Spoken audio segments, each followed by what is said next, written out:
ಬ್ರಹ್ಮಾವರದಲ್ಲೂ ಶಾಲಾ ಆರಂಭದ ಸಂದರ್ಭದಲ್ಲಿ ಮಕ್ಕಳು ಅತಿ ಉತ್ಸಾಹದಿಂದ ಶಾಲೆಗೆ ಆಗಮಿಸಿದ್ದಾರೆ. ಆರಂಭದ ದಿನದಲ್ಲಿ ಮಕ್ಕಳು ಅತಿ ಉತ್ಸಾಹದಿಂದ ಶಾಲೆಗೆ ಬಂದು ಸಹಪಾಠಿಗಳೊಂದಿಗೆ ಮತ್ತು ಶಿಕ್ಷಕರೊಂದಿಗೆ ಸೇರಿಕೊಂಡಿದ್ದಾರೆ. ಬ್ರಹ್ಮಾವರ ಭಾಗದಲ್ಲಿ ಇಂದು ಹಲವಾರು ಶಾಲೆಗಳಲ್ಲಿ ವಿದ್ಯಾರ್ಥಿಗಳಿಗೆ ಸಂಭ್ರಮದ ಸ್ವಾಗತವನ್ನ ನೀಡಲಾಯಿತು. ಕೆಲವೇ ದಿನಗಳ ಹಿಂದೆ ಶಾಲೆಯನ್ನು ಸ್ವಚ್ಛಗೊಳಿಸಿ ಇಡಲಾಗಿತ್ತು. ಗ್ರಾಮೀಣ ಭಾಗದ ಮಕ್ಕಳು ಅತಿ ಲವಲವಿಕೆಯಿಂದ ಇಂದು ಶಾಲೆಗೆ ಬಂದಿದ್ದಾರೆ.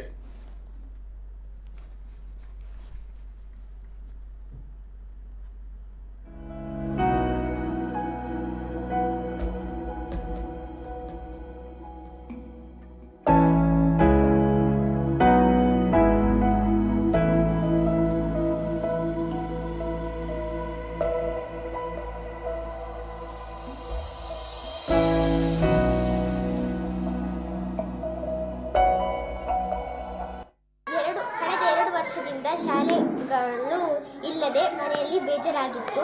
ಈ ವರ್ಷ ಶಾಲೆಯನ್ನು ಬೇಗ ಶುರು ಮಾಡಿ ಖುಷಿಯಾಗುತ್ತಿದೆ. ಶಾಲೆಯಲ್ಲಿ ಮಕ್ಕಳೊಂದಿಗೆ ಆಟ ಪಾಠ ಓದು ನಲಿವು ಎಲ್ಲವನ್ನೂ ಹಂಚಿಕೊಳ್ಳಬಹುದು. ಗ್ರಾಮೀಣ ಭಾಗದ ಮಕ್ಕಳು ಅತಿ ಲವಲವಿಕೆಯಿಂದ ಇಂದು ಶಾಲೆಗೆ ಬಂದಿದ್ದಾರೆ. ಅತಿ ಹೆಚ್ಚು ವಿದ್ಯಾರ್ಥಿಗಳನ್ನು ಹೊಂದಿದ ಬ್ರಹ್ಮಾವರ ಸರ್ಕಾರಿ ಹಿರಿಯ ಪ್ರಾಥಮಿಕ ಶಾಲೆಯಲ್ಲಿ ಮಕ್ಕಳನ್ನು ನೋಂದಾಯಿಸಲು ರಕ್ಷಕರು ಸರತಿಯಲ್ಲಿ ನಿಂತಿದ್ದರು.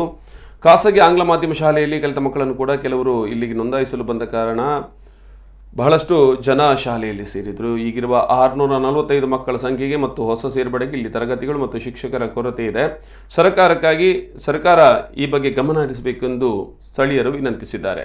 ಇನ್ನು ಬೇಸಗೆ ರಜೆ ಪೂರ್ಣಗೊಂಡು ಇಂದಿನಿಂದ 2022-23ನೇ ಸಾಲಿನ ಶೈಕ್ಷಣಿಕ ವರ್ಷ ಆರಂಭಗೊಂಡಿದ್ದು, ಈ ನಿಟ್ಟಿನಲ್ಲಿ ಕಾಪು ತಾಲೂಕಿನಲ್ಲೂ ವಿದ್ಯಾರ್ಥಿಗಳನ್ನ ಭವ್ಯವಾಗಿ ಸ್ವಾಗತಿಸಲಾಯಿತು. ಕಾಪು ತಾಲೂಕಿನ ವಿವಿಧ ಶಾಲೆಗಳಲ್ಲಿ ಅಧ್ಯಾಪಕರು, ಶಾಲಾಡಳಿತ ಮಂಡಳಿ, ಹಳೆ ವಿದ್ಯಾರ್ಥಿಗಳು ಮತ್ತು ಸಂಘ ಸಂಸ್ಥೆಗಳ ಸಹಯೋಗದೊಂದಿಗೆ ಮಕ್ಕಳನ್ನು ಬರಮಾಡಿಕೊಳ್ಳಲಾಯಿತು. ಮಜೂರು, ಕರಂದಾಡಿ ಶ್ರೀ ರಾಮ ಹಿರಿಯ ಪ್ರಾಥಮಿಕ ಶಾಲೆ ವಿದ್ಯಾರ್ಥಿಗಳನ್ನು ಶಾಲಾ ಪ್ರಾರಂಭೋತ್ಸವದ ಹಿನ್ನೆಲೆಯಲ್ಲಿ ಚೆಂಡೆ ವಾದ್ಯ, ಗೊಂಬೆ ಕುಣಿತಗಳಿಂದ ಅದ್ದೂರಿಯಾಗಿ ಆರತಿ ಬೆಳಗಿ ಸಿಹಿತಿಂಡಿ ನೀಡಿ ಸ್ವಾಗತಿಸಿದರು.